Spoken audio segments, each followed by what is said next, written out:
کار ما دغه را باندې کوم لوړ ما نشته خبر نه پوهېږي مړه څنګه یې ښه یم الحمدلله ګلاب نوم دې څه دی زما نوم زاهد الله دی زاهد الله ګلاب که نه او تخلص به دې بل یې ګوره زه تخلص مې بل دی خو ستا په دغه مې ښه وویل نو څنګه یې ښه یم الحمدلله فرمیاډي پارک ته راغلی که نه څنګه دې وغوښتل چې دې پارک ته راشي بس داسې وغوښتل چې کور نه راووته رشتې ته راوخواته دلته راغی ښه خوشحاله اوسئ زاهد جانه مکتب دې لوستی دی هو مکتب سړی دا مکتب نه وي نه وایي هو که نه نو ټوله ورځ همداسې ګرځي بس داسې به زه مرکه وکړم بیا به تاسو خبرې کوم خوښه یې ده ښه زاهد جانه دا راته وایه څوم سینه کې ما درته وویل چې مکتب نه وي ته ورته چې څوم سیم کې نه وي دا مکتب دا یو ځوان دی باید مکتب وایي که ځوان خو دی صحیح ده ځوان دی نو مکتب خو وایم هغه ځوانان نه دی چې دا مکتب وایي که نه دا زاهده څه وایي نه ځوانان بیل دي زه ځان ته یم زه خو مکتب وایم ښه زاهده کوم رنګ دې زیات خوښېږي زما تک تور رنګ یې خوښېږي تک تور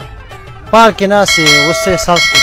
بس داسې دا دی چې بس ناست دی ښایسته مازدیګری دی او بس دی چې اوس یو 2000 روپۍ وي او تللی وی پغمان له ځکه دلته خو بس ساعت تېر شو نوره ما خپلې خبره پرې پغمان خپل وطن دی چکر دلته راغلی ما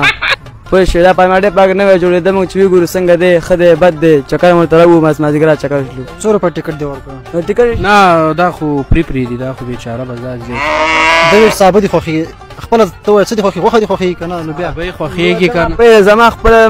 چرګ خوښېږي او مۍ غوښه مې خوښېږي چرګ سره سابه هم ښه لګي سابه بیخي سره مزه نه کوي سابه څه فایده لري غوښه چې پته لري سابه کې اوسپنه ده زه په خپله پوهېږم سابه ماته هېڅ ګټه نه راکوي غوښه او مۍ خورم ډېر شی دی بس سابه څه کومه نه مې خوښېږي ورسره سره زه ما چې دې سابو کې اوسپنه ده ډېر ډېر وخوره ټیکټر به نه جوړ شي ټیکټر نه مړه ته ما پرېږده خپلې خبرې ته که ټیکټر څه کومه زه ته رامې سابه د خورې ښه زاهد جان ورک که در سره به څوک یو منډه خیر ده سبا تاسو سره خبرې کوم ښه زاهده په سوارلیو کې د کومه سوارلي زیات خوښېږي موټر ټکټر څه شي دې خوښېږي سوارلیو کې د خر هغه چې هغه زینه او لښتې ده ورته نیولې زما خپل د اندري سوارلي ډېر خوښېږي د اندري شکي زه خو ما یو ورځ زمونې ټوله ورځ په خر سورې خر دا ته لیونی خر سوټه اندري شکه کې ناڅه سوارلي ګرځېږي دا یو مزې خوند باندې پوه شي اندري شکه تا نه وړي مړه چې اندري زه خپل اندري چلوم څنګه مې نه وړي ښه او بل څه ورته وایي که نه ما ته ملګري ورته وایي که نه ملګری په دې پارک ګرځي هغه وایي دا وچه مېوه ډېره خوښېږي که نه دا بادام یې زیات خوښېږي خو ډېر ګران دي که نه راخیستی شي نه یې خوښېږي وچه مېوه نه خوښېږي خو چې مزدوري کوو که نه په رشکې مزدوري کوو بادام اوس څو راخیستی شو بادام یې چرماغ یې همداسې په کښتۍ که نه دغه سامان تا نن وچه مېوه خوړلې ته خدای ځه ما سهار مې لږ شانته وخوړه ستا لږ شانې دي شیدو چسته مې وخوړه چرماغ او بادام مې لږ وخوړو او 2 کاشه شات مې سره خوړلي بس څه غواړې په راتلونکي تاسو زه غواړم په راتلونکي کې روته ما خوش کې به خبر پوهېږم ما ټنګ دې وامه که نه خبر نه پوهېږي مړه دی کې ما ته ووایه که شکابل ته کې یا ته وایه توغه کې ما ته به وروسته را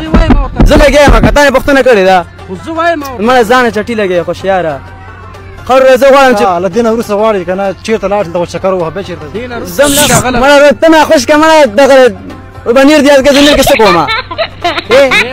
مړه خوشې کړو مړه زه ته لیونی سره باغه مې شي ته ځم دلته راغلی یم ډېر ښه دی بس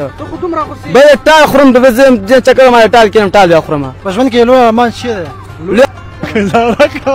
یاره ته کښېنه کښېنه ته کښېنه کار مه کوه که نه خیر دی ولې نه غوسه کړې مړه خیر دا چې دی زموږ ملګری دی عمران شینواره نیمې کې ته ولې دومره غوسه بخښنه ته نه غواړو